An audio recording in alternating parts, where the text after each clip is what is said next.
Hello everyone, आपका स्वागत है हमारे यूट्यूब चैनल पर। मैं राकेश मिश्रा आपको हिंदी पढ़ा रहा हूँ। हमने पहला चैप्टर वर्णमाला शुरू किया है और हम वर्णमाला में स्वर व्यंजन पढ़ चुके हैं और साथ ही स्वर का वर्गीकरण पढ़ चुके हैं और व्यंजन का आधा पार्ट हमारा पूरा हो गया है और आधा भाग आज कंटिन्यू कर रहे हैं। आइए शुरू करते हैं। उससे पहले वीडियो को लाइक कर दीजिए, चैनल को सब्सक्राइब कर दीजिए और आइए मेरी बातों को ध्यान दीजिए कि हम पहले कल पढ़ चुके हैं कि स्पर्शी व्यंजन क्या होता है, उसमें स्पर्शी व्यंजन क्यों कहा जाता है स्पर्शी व्यंजन को, और साथ ही स्पर्शी व्यंजन को वर्गीय व्यंजन भी कहा जाता है।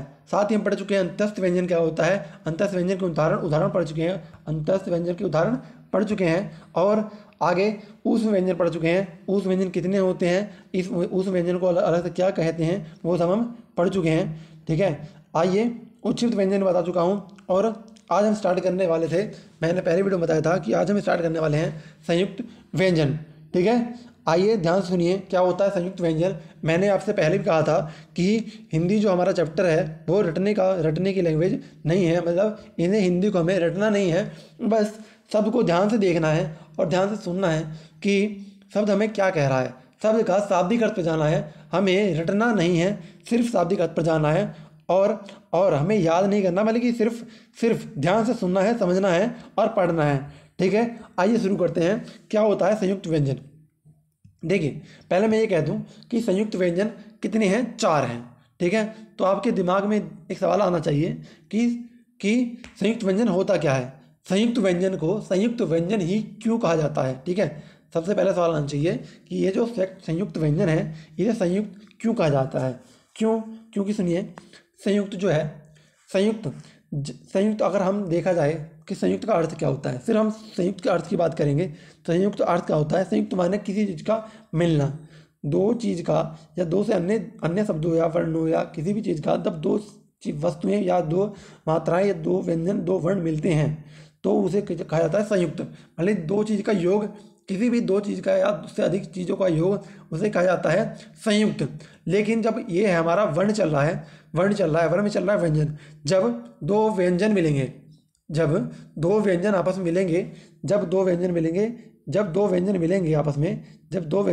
मिलेंगे उसे कहा जाएगा संयुक्त व्यंजन। ठीक है, जब दो संयुक्तों का मेल होगा, जब दो व्यंजनों का मेल होगा, जब दो व्यंजनों का योग मेल होगा तो उसे कहा जाएगा संयुक्त व्यंजन। ठीक है, उसे कहा जाएगा संयुक्त व्यंजन। ठीक है, मैंने बताया आपको कि संयुक्त व्यंजनों की संख्या होती है 4। ठीक है, हमारे हिंदी वर्णमाला में संयुक्तों की संख्या, मतलब संयुक्त व्यंजनों की संख्या 4 होती है। ठीक है, लास्ट देखिए, हम संयुक्त वर्णमाला पढ़ते हैं, आ अनार से ये सब जो पढ़ते हैं हम वर्णमाला पढ़ते हैं, इसमें लास्ट के जो 4 अक्षर होते हैं छ त्र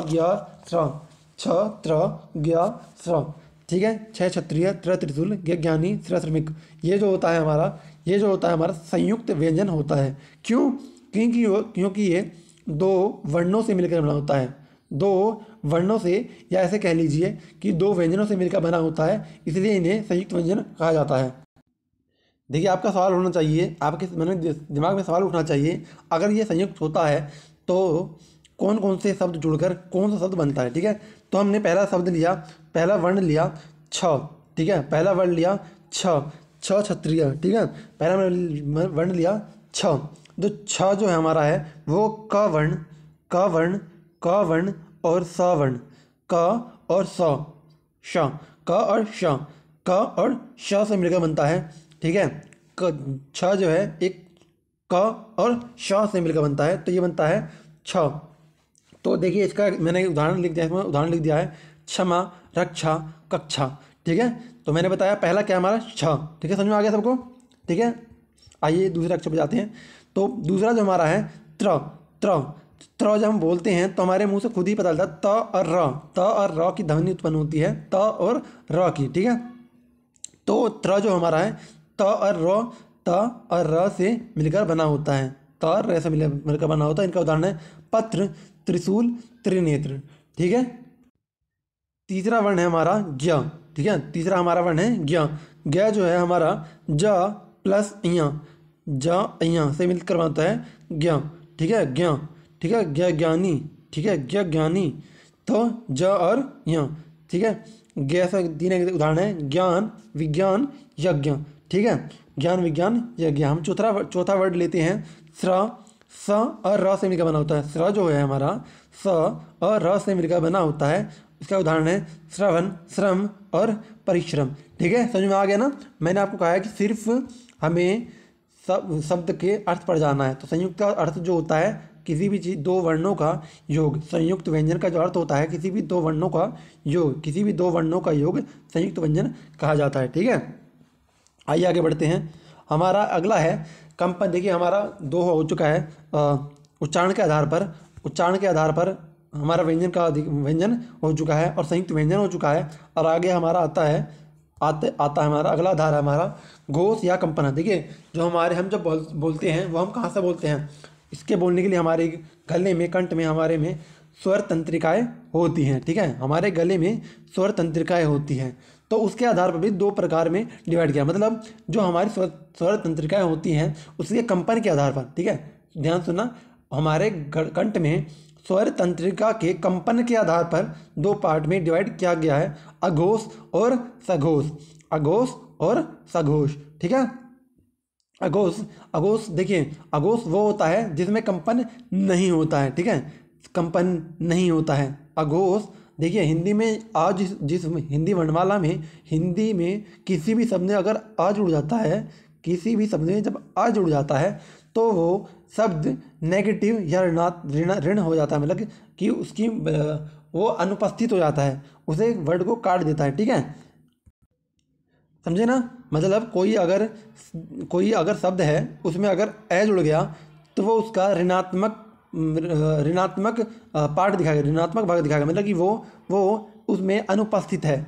अघोष में घोष अनुपस्थित है। ठीक है, हम ऐसे याद कर लेंगे, अनुपस्थित है। ठीक है, देखिए अघोष में हमारा जो कंपन है वो अनुपस्थित है हमारे। मतलब कि जब हम जिन वर्णों का उच्चारण करते वक्त हमारे स्वर तंत्रिकाओं में कंपन नहीं होता। ठीक है, जिन वर्णों का उच्चारण करते वक्त हमारे स्वर तंत्रिका में कंपन नहीं होता उन्हें हम अघोष कहते हैं। ठीक है, आप कहेंगे सघोष क्या है, तो जिन में कंपन होगा, जिन वर्णों का उच्चारण करते वक्त कंपन होगा तो वो होगा सघोष।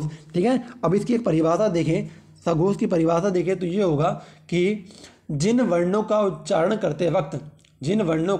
करते वक्त हमारी स्वर तंत्रिका कंपन करती है, जिन वर्णों का उच्चारण करते वक्त हमारी स्वर तंत्रिका कंपन करती है उन्हें हम सघोष व्यंजन कहते हैं। ठीक है, समझ गए ना।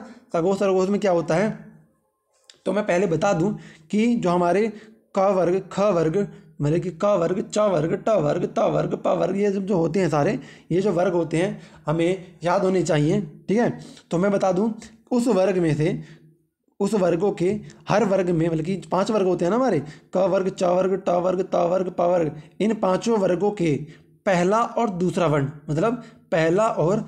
वर्ण, मतलब कि क वर्ग का क और ख, च वर्ग का च और छ, ट वर्ग का ट और ठ, त वर्ग का त और थ, प वर्ग का प और फ। ठीक है, ये दिख रहा है ना, प और फ, ध्यान से दिखना है ना। क ख,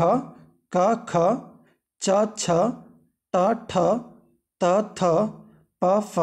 और उस व्यंजन से तीनों श जो हमारे होते हैं वो अघोष होते हैं। ठीक है, तो इनकी संख्या हमारी कितनी हो गई, 10। ठीक है, इनकी संख्या जो हमारी हो गई 10 और 3 13, इनकी जो संख्या होगी हमारी 13 हो जाती है। ठीक है, इनकी संख्या 13 हो जाती है। ठीक है, ये याद रखना, 13 इनकी संख्या होती हैं। और कौन कौन से होती हैं, पहला और दूसरा वर्ण, हर वर्ग का पहला और दूसरा वर्ण जो होता है हमारा अघोष होता है। अब जो तीनों और जो वर्ण अब जो बचे हैं पहला और दूसरा वर्ण हो चुका है हमारा, तो उन वर्गों का तीसरा, चौथा और पांचवा जो हमारा वर्ण होगा वो सघोष व्यंजन कहलाएगा। साथ ही अंतस्थ व्यंजन और जो उस व्यंजन में है जो होता है, देखिए है जो है हमारा उस व्यंजन का पार्ट है, लेकिन हाँ जो है इसे बोलते थे हमारे कंठ में या स्वर तंत्रिका में कंपन होता है, इसीलिए इसे भी सघोष में लिया जाता है। ठीक है, समझ गए ना, समझ गए ना। हर वर्ग के तीसरा, चौथा और पांचवा वर्ण, हर वर्ग के तीसरा, चौथा और पांचवा वर्ण वो जो होता है हमारा सघोष होता है। और साथ ही अंतस्थ व्यंजन और ह ये भी हमारा सघोष होता है। तो हमारी इसकी संख्या कितनी हो जाती है? 15, 4, 20, 20 और 15, 4, 19 और 1, 20। ठीक है, इनकी संख्या हो जाती है हमारी कितनी? 20।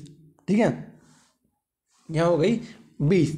ठीक है, ये हमारी हो गई सघोष, याद हो जाएगा ना। अघोष हमारी 13 होती है, सघोष 20 होती हैं। तीसरा, चौथा, देखिए पहला दूसरा वर्ण हमारा होता है अघोष, तीसरा, चौथा, पांचवा होता है सघोष। ठीक है, ठीक है, तीनों श होते हैं हमारे अघोष और अंतस्थ व्यंजन होते हैं हमारे सघोष। अंतस्थ व्यंजन आपको याद है ना क्या होता है? य, र, ल, व, ये जो होते हैं हमारे सघोष होते हैं, मतलब अंतस्थ व्यंजन होते हैं, इसे सघोष में रखा गया है। समझ में आ गया ना क्या होता है सघोष और अघोष? ठीक है ना। आइए अगला आधार आता है हमारा प्राण के आधार, मतलब श्वास जो हम लेते हैं, हम जो श्वास लेते हैं वो हमारी प्राण होती है। मतलब अगर हमारे शरीर से, हमारे जिस्म से जब सांस खत्म हो जाती है तो हम मृत्यु को प्राप्त हो जाते हैं। मतलब जब तक श्वास है हमारे अंदर प्राण है।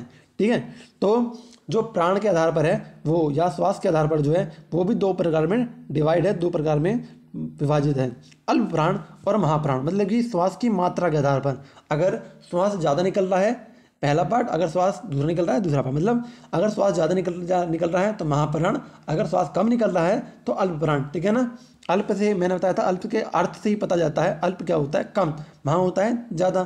तो अल्प प्राण मतलब कम वायु, महाप्राण मतलब ज़्यादा वायु। ठीक है ना, अल्प प्राण कम वायु, महाप्राण ज़्यादा वायु। ठीक है, आइए तो हमारा इसका अर्थ का पता चल गया कि अर्थ का तो मैंने बता दिया ना कि जिसमें श्वास की मात्रा कम होगी वो अल्प प्राण होगा, जिसमें श्वास की मात्रा ज़्यादा होगी वो महाप्राण होगी। ठीक है, ठीक है, संख्या हम बाद में गिनेंगे, पहले देखिए इनमें क्या क्या आते हैं। देखिए इसमें पहला हर वर्ग का क, च, ट, त, प, हर वर्ग का पहला, तीसरा और पांचवा, ये 135 नंबर हमें याद रखना है। पहला, तीसरा और पांचवा जो होता है हमारा होता है अल्प प्राण। ठीक है, पहला, तीसरा और पांचवा होता है हमारा अल्प प्राण। और दूसरा, आप देखिए बचा कौन सा, दूसरा, चौथा बचा, तो दूसरा और चौथा होता है हमारा महाप्राण। ठीक है, ये चीज़ समझ आ गया कि वर्ग में कौन कौन से होते हैं।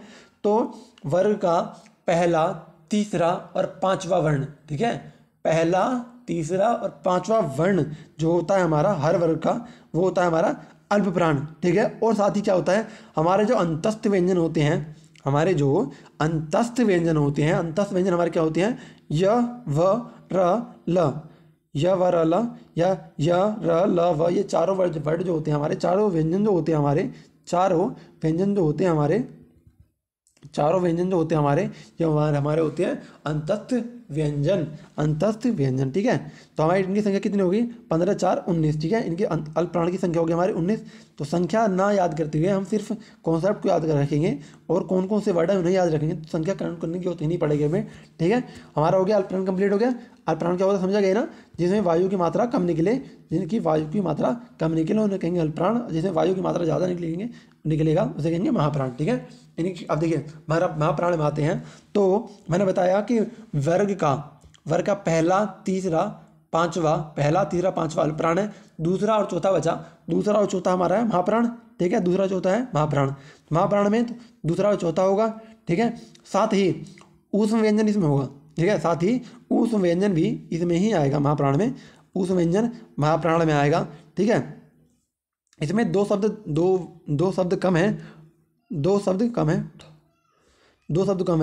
ढ़ और ढ, ये जो होता है ढ़ और ढ वो भी हमारा महाप्राण में आता है। ठीक है, उच्छित व्यंजन जो होता है वो भी हमारा महाप्राण में आता है। समझ गए ना क्या होता है अल्पप्राण और महाप्राण, समझ गए ना। सीधा है कि जिसमें श्वास ज़्यादा निकलेगी वो महाप्राण, जिसमें श्वास कम निकलेगी अल्पप्राण। बहुत ईजी है, ये दो सीधा है बस। और घोष सघोष मैंने आपको बताया है कि जिसमें कंपन होगा वो सघोष कहलाएगा, जिसमें कंपन नहीं होगा वो अघोष कहलाएगा। ठीक है, तो हमारा ये व्यंजन जो हमारा कंप्लीट हो चुका है, व्यंजन चैप्टर हमारा कंप्लीट हो चुका है। ठीक है, तो किसी को कोई प्रॉब्लम आती है हिंदी से लेकर किसी भी सब्जेक्ट में, किसी भी विषय में, हिंदी, इंग्लिश, मैथ, रीजनिंग, किसी भी विषय में कोई प्रॉब्लम आती है तो कमेंट सेक्शन में अपना नंबर दे दीजिए, हम ग्रुप में ऐड कर लेंगे।